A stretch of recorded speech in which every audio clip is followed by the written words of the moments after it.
ہماری اس حاضری کو قبول فرمائے۔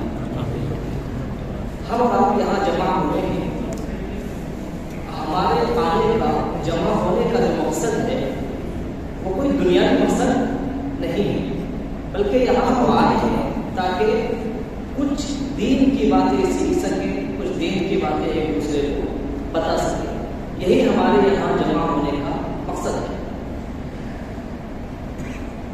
ہم لوگ اپنے اپنے ملک سے سعودی عرب آئے ہوئے ہیں، یہاں آنے کا بھی ہمارا ایک مقصد ہے۔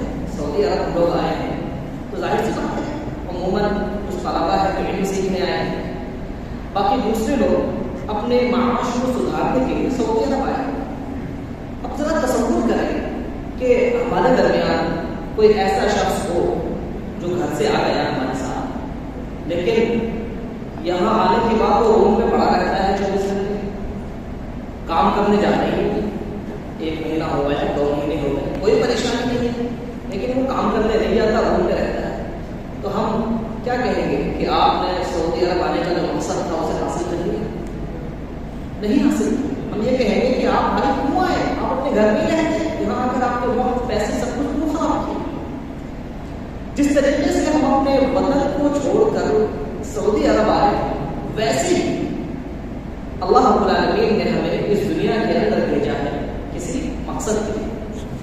اللہ نے ہمیں یوں ہی بیکار بنا کسی مقصد کے دنیا کے اندر نہیں بھیجا، بلکہ ایک خاص مقصد کے لیے اللہ نے ہمیں پیدا کیا۔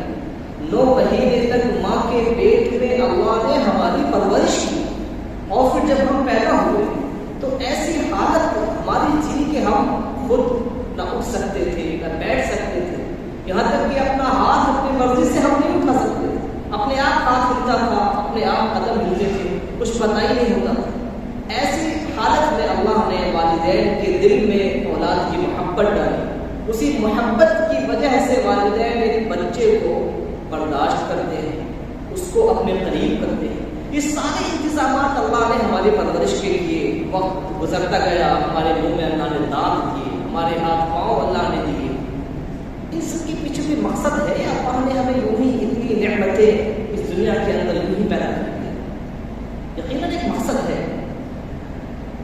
اسی مقصد کو سمجھانے کے لیے اللہ نے ہمارے پاس رسول دنیا کے اندر بھیجے، جن رسولوں نے دنیا میں آنے کے بعد ہمیں یہ بتلایا کہ اللہ نے ہمیں پیدا کیوں کیا۔ کیا ہماری پیدائش کا صرف یہ مقصد ہو سکتا ہے کہ ہم پیدا ہوں، کھائے کمائیں، شادی بیاہ کریں، بچے ہوں، اس کے بعد پھر انتقال ہو؟ کیا یہ مقصد ہو سکتا ہے؟ یہ مقصد نہیں ہے، مقصد ہمارا کچھ اور ہے، اور باقی کھانا کمانا، شادی بیاہ، بال بچے، یہ سب زندگی کی دوسری ضروریات ہیں جو مقصد کے پورا کرنے میں ہماری مدد کرتے ہیں، باقی یہ ہمارا مقصد نہیں۔ مقصد ہمارا کیا ہے؟ اللہ رب العالمین نے قرآن کریم کے اندر ہمیں بتلا دیا، کہا وما خلقت الجن والانس الا لیعبدون، کہ میں نے انسانوں اور جناتوں کو اپنی عبادت کے لیے دنیا کے اندر بھیجا ہے۔ یعنی یہ سمجھ میں آتا ہے کہ ایک انسان جب دنیا کے اندر آیا ہے تو اسے اللہ کی عبادت کرنی ہے۔ اب عبادت کس طریقے سے کرنی ہے؟ عبادت کرنی ہے، ہم سمجھ رہے ہیں کہ ہمیں اللہ کی عبادت کرنی ہے، لیکن کیسے کرنی ہے؟ اس چیز کو سمجھنے کے لیے کہ ہمیں اللہ کی عبادت کیسے کرنی ہے، ہمیں علم حاصل کرنا ہوگا۔ بنا علم کے حاصل کیے اللہ کی عبادت کیسے کرنی ہے ہم نہیں سمجھ سکتے۔ جس طریقے سے ایک شخص نے گاڑی خرید لی، اس نے گاڑی خرید کے وہ ڈرائیونگ سیٹ پہ بیٹھا ہے لیکن چلانے نہیں آتا، تو کیا گاڑی چلا سکے گا؟ اگر چلائے گا تو کبھی دیوار میں ٹکر مارے گا، کبھی دوسرے کی گاڑیوں میں ٹکرائے گا۔ سیکھنا ضروری ہے تاکہ اس چیز کو چلا سکے۔ ایسے ہی عبادت کرنے کے لیے عبادت کیسے کرنی ہے یہ سیکھنا ضروری ہے۔ اسی لیے شریعت نے ہر انسان پر علم کا حاصل کرنا فرض قرار دیا ہے۔ کہا اللہ کے رسول نے طلب العلم فریضۃ علی کل مسلم، رسول اللہ صلی اللہ علیہ وسلم فرماتے ہیں کہ علم کا حاصل کرنا ہر مسلمان پر فرض ہے، لہذا ہم سب کے اوپر فرض ہے کہ ہم اللہ کی عبادت کیسے کریں یہ سیکھیں۔ اچھا ایک سوال کہ یہ علم کا حاصل کرنا جو فرض ہے یہ کون سا علم ہے؟ کہ ڈاکٹر اور انجینئر بننے والا علم یا شریعت کا علم؟ کون سا علم فرض ہے؟ آپ کو جواب ہے؟ شریعت کا علم فرض ہے.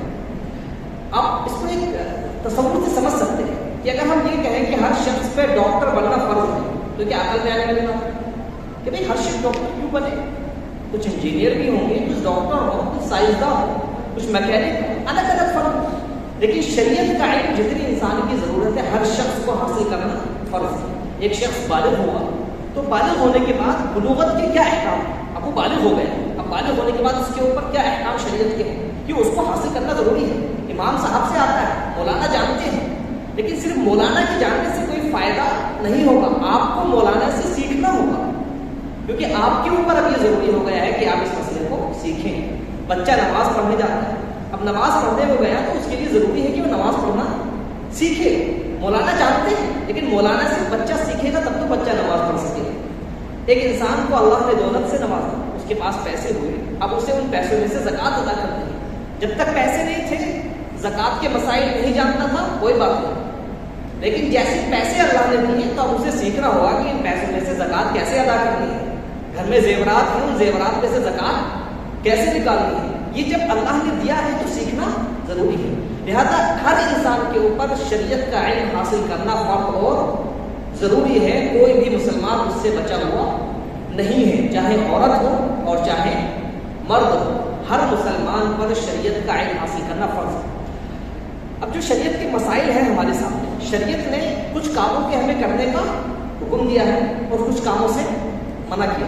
یہ ہم سب جانتے ہیں کہ کچھ کاموں کو شریعت کہتی ہے کہ ان کاموں کا انجام دو، ان کاموں کو کرو، اور کچھ کاموں سے کہتی ہے کہ ان کاموں سے دور رہو، انہیں مت کرو. جیسے مثال کے طور پر آپ ڈرائیونگ کرتے ہیں تو آپ جانتے ہیں کہ ہمیں کیا کرنا ہے اور کیا نہیں کرنا. ویسے ہی ایک مسلمان جب اسلام کے اندر داخل ہوتا ہے تو اسے یہ جاننا ضروری ہے کہ اسے کیا کرنا ہے اور کیا نہیں کرنا. جو کرنے والے کام ہیں اور جو نہ کرنے والے کام ہیں، دونوں کاموں کی شریعت نے ایک لسٹ بنائی کہ ان میں سے یہ سب سے زیادہ ضروری ہے، اس کے بعد یہ اس سے کم ہے، یہ اس سے کم ہے، یہ اس سے کم ہے. ایسے ہی جو نہ کرنے والے کام ہیں ان کی بھی لسٹ ہے کہ اس کام کو بالکل نہیں کرنا، اس کام کو بھی نہیں کرنا، لیکن اگر کبھی کر لیا تو اس سے بچاؤ کا یہ راستہ ہے. تو شریعت نے جو ہمیں سب سے زیادہ ضروری کام کرنے والا بتایا ہے وہ کیا ہے؟ کیا کام ہے جو سب سے زیادہ ضروری ہے ہمیں کرنا ہے؟ وہ توحید ہے. کیا ہے؟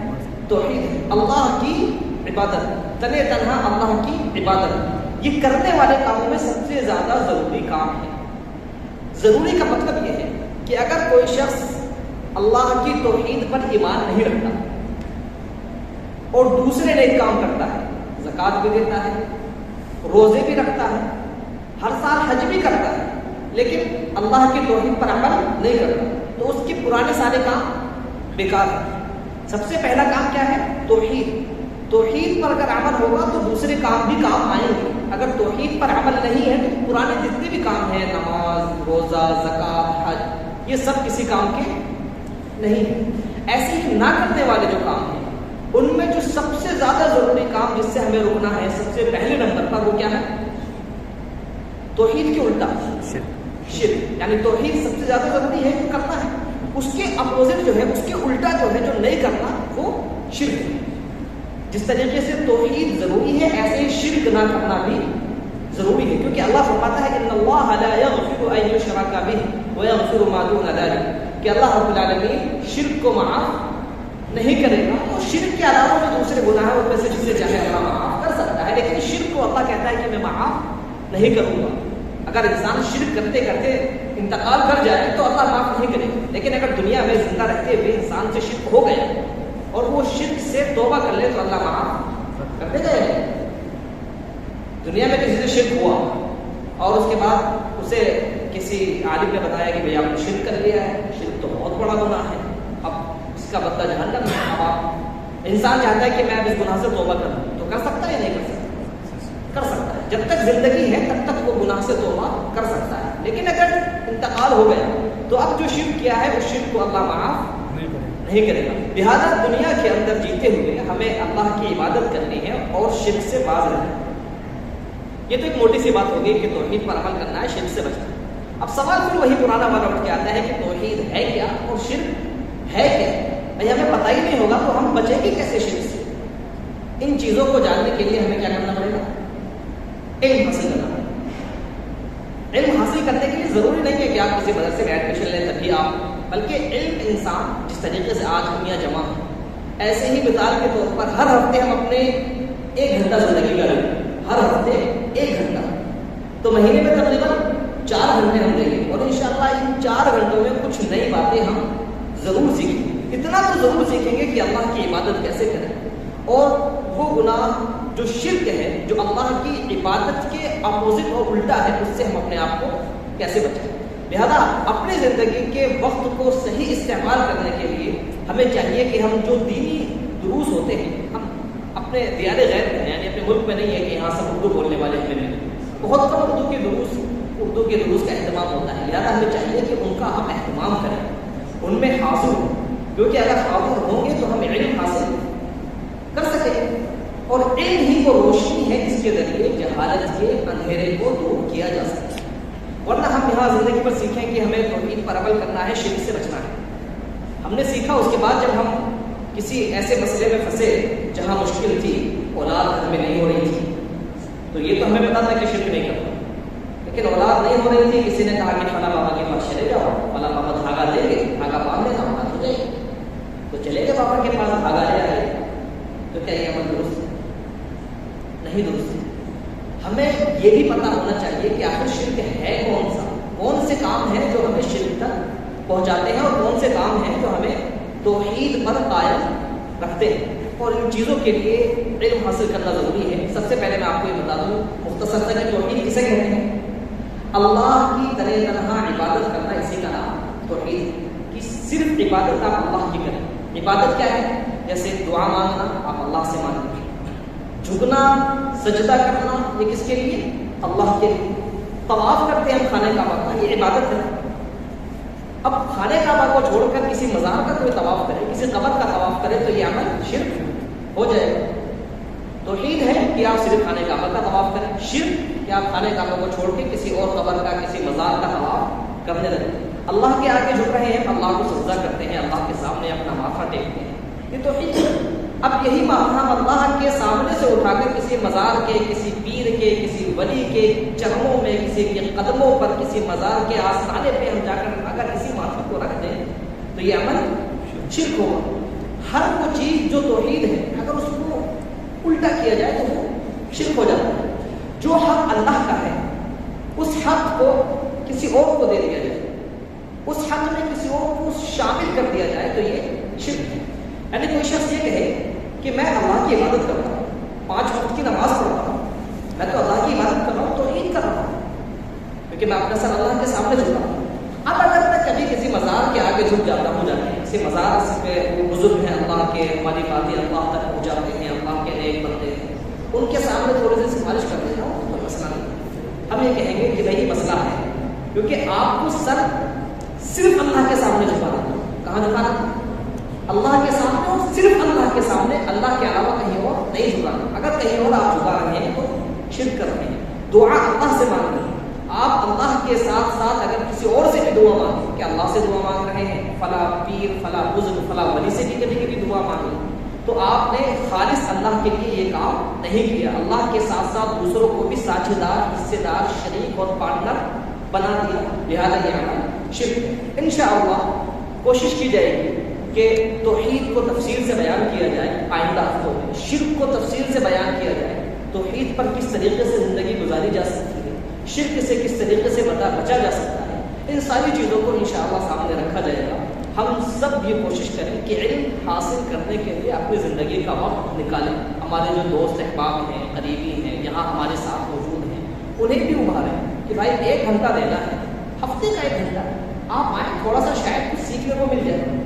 اگر کوئی ایسا ہے جو آنے سے انکار کرتا ہے، وہ کہتا ہے کہ بھائی میں جاؤں گا تو پتہ نہیں وہ کیا غلط باتیں ہمیں پڑھا دیں، تو آپ ان سے کہیں کہ اللہ نے آپ کو عقل دی ہے، قرآن آپ کے سامنے موجود ہے، احادیث کا اردو کا ترجمہ موجود ہے، اگر آپ کو باتیں قرآن اور احادیث سے الگ لگیں تو آپ خود قبول کرنا، آگے سے کب جانا، لیکن ایک مرتبہ چلیں، اگر آپ کو قرآن اور حدیث کی باتیں لگتی ہیں تو آپ انہیں سنیں۔ اللہ رب العالمین سے دعا ہے کہ اللہ رب العالمین ہمیں علم حاصل کرنے اور اس پر عمل کرنے والا بنائے۔ الحمدللہ ہمارے شیخ محترم اور مہمان بھی تشریف لا چکے ہیں، جن کو سننے کے لیے ہم سب یہاں جمع ہوئے ہیں۔ اللہ رب العالمین سے دعا ہے کہ اللہ رب العالمین ہماری اس مجلس کو، ہماری اس بیٹھک کو ہمارے نامہ اعمال میں لکھ دے.